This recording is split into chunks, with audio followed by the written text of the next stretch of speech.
요즘에 뭐 사회적으로 웰다잉이라는 단어가 진짜 이슈죠. 근데 뭐 여기 계신 분 중에 뭐 저 외에도 뭐 누구도 그 죽음에 대해서 또 우리가 언제 진짜 사명을 다했는지 진짜 알 수가 없잖아요. 그 준비에 대해서 너무 이게 궁금하고 두렵고 이러는데. 아무래도 뭐 유언을 남기거나 그다음 뭐 유산을 물려준다거나 뭐 채무 관계를 정리하는 것도 상당히 중요한데 그래서 궁금한 게 과연 우리 그리스도인들은 이 영적으로 이 죽음 앞에서 우리가 해결해야 될 문제는 어떤 문제인가 그 문제가 되게 궁금합니다.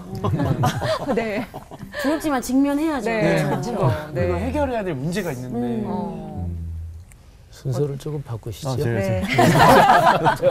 저는 네. 형님들한테 순종하기로 어떤 분이 얘기하시기를 노년을 잘 보내시고 영적으로 성숙해가는 부모들의 자녀들은 어마어마한 영적 유산을 받는 것이다 이렇게 표현을 했고요.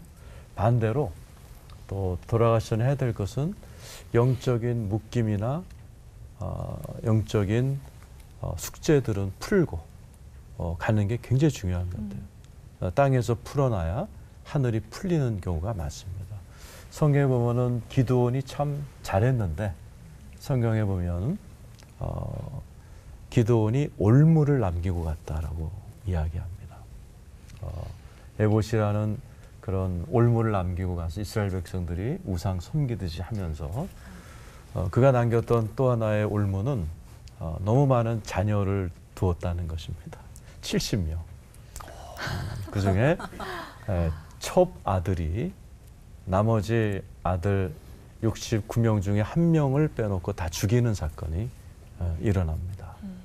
첩으로 받았던 그런 한 같은 것이 풀리지 않아서 그 첩의 그러니까 어머니죠. 어머니 고향 사람들 중에 불량배들을 다 소집해서 형제 68명을 한 바위에서 이렇게 때려 죽이는 기도는 성공했지만 그 다음 때에 가서 온 가족이 그냥 풍지박산나는 그래서 그런 올무 같은 것을 남겨놓고 가면은 그런 자손들에게는 큰 불행이죠. 그래서 죽기 전에 영화에서 보면 뭐 원수를 갚아다오 이러지 말고 용서하고 풀고 축복하고 괜찮다. 그렇죠. 그렇게 하는 게 참 중요한 것 같아요. 그 성경에 보면 전부 다 축복하잖아요. 아브라함이 이삭이 야곱을 축복하듯이 그렇게 하고 인생을 마감하는 게 참 중요하다고 생각합니다.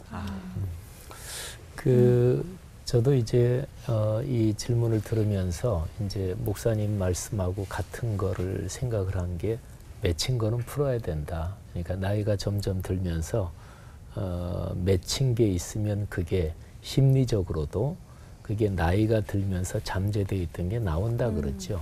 그리고 치매 현상이 오면 그 이제 속에 옛날에 이렇게 눌러놨던 거 근데 그게 내적으로 해결되지 않은 상태로 눌리기만 하면 그게 이제 나온다 그러죠. 그리고 나이가 들면 사람에 따라서 다르겠지만 자기 자신을 잘 훈련하고 인격적인 깊이가 깊어지는 쪽이 아니면 그러면 이제 쌓였던 게 어차피 나오는 거죠.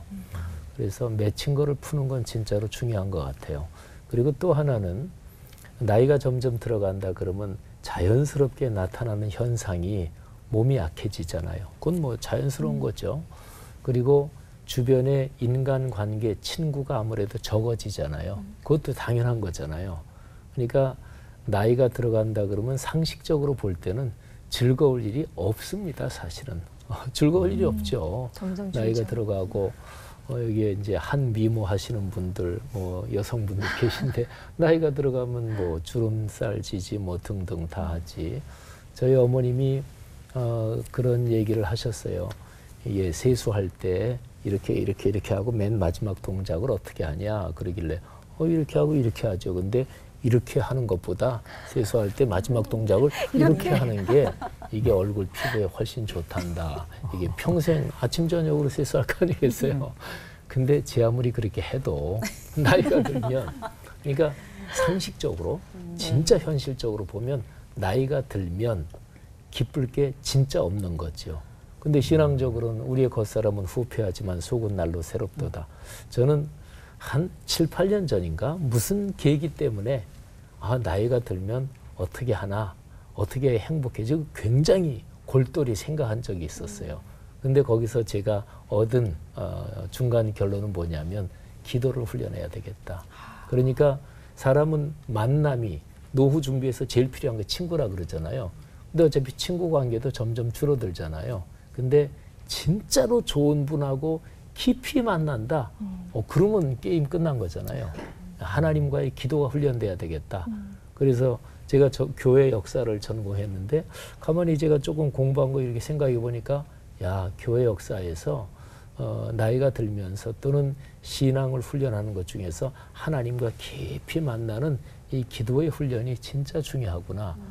그래서 저는 나이가 들면서 준비해야 될 것 중에서 기도를 훈련하는 건 그건 진짜 필요한 노후 준비다. 그렇게 생각을 합니다. 아까 이제 뭐 죽으면서 원수를 갚아도 그러지 말라고 했잖아요.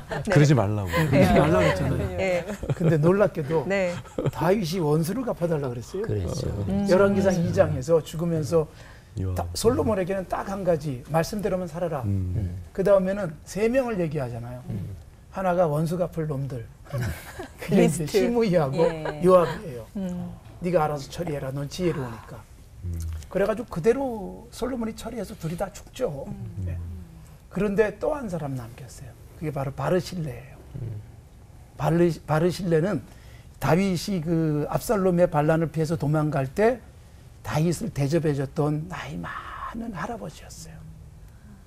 그래가지고 다윗이 압살롬의 반란을 진압하고 돌아올 때 이 바르실레가 영접하니까 왕궁에 가자. 내가 나이가 많은데 가서 맛있는 걸 먹은들 내가 뭐 즐거움이 있겠습니까? 그러면서 아들을 부탁해요. 김함. 네. 성경에 나오는 김씨입니다. 근데 이 김함을 부탁했고 그러고 나서 다윗이 죽으면서요. 너무너무 고마운 바르실레를 부탁해요. 솔로몬에게. 바르실레의 아들들을 왕의 식탁에서 먹게 해줘라. 그래서 이 부채를 확실하게 정리를 했습니다. 네, 그래서 제가 거기서 뭘 느꼈는가 하면 저는 다윗의 유언을 얘기하고 싶은 게 아니라 우리가 준비해야 될 것, 그게 뭐냐. 누군가에게 덕을 많이 쌓으면 채무가 내가 갚아야 될 것보다도 받을 게 많을 정도로 남겨놓으면 우리 자녀들이 그거 갖고도 평생 살지 않겠나. 그런 걸 좀 남겨주는 게 훨씬 좋지 않을까.